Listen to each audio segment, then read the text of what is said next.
I'm about to destroy my YouTube channel with the following photography advice to help you create better images. Are you ready? Stop watching YouTube to learn photography. There are 3 better ways, and the last option is very controversial.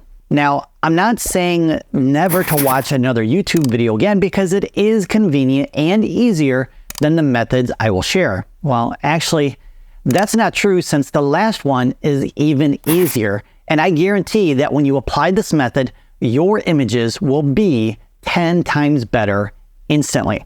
So back in 1989, when I started learning photography, we didn't have YouTube.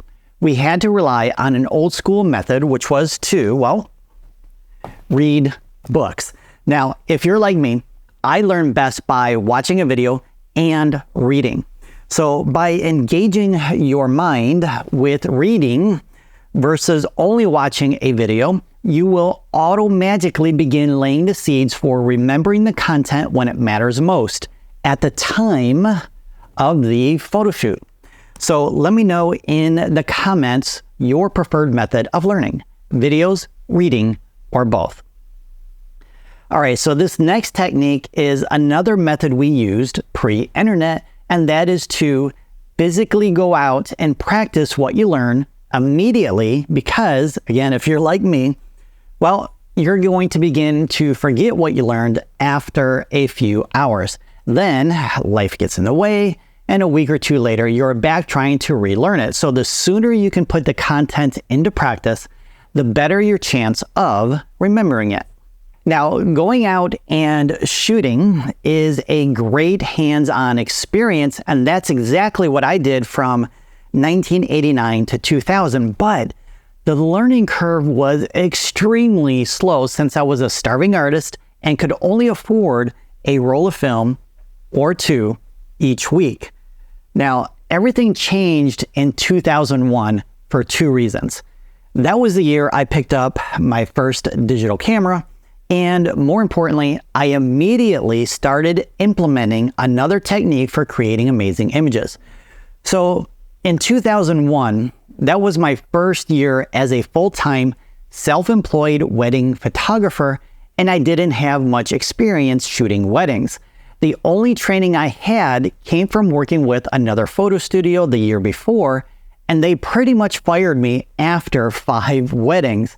So that's all the experience I had. However, I was still able to book 62 weddings in my first year, but most of those bookings came during the wedding season.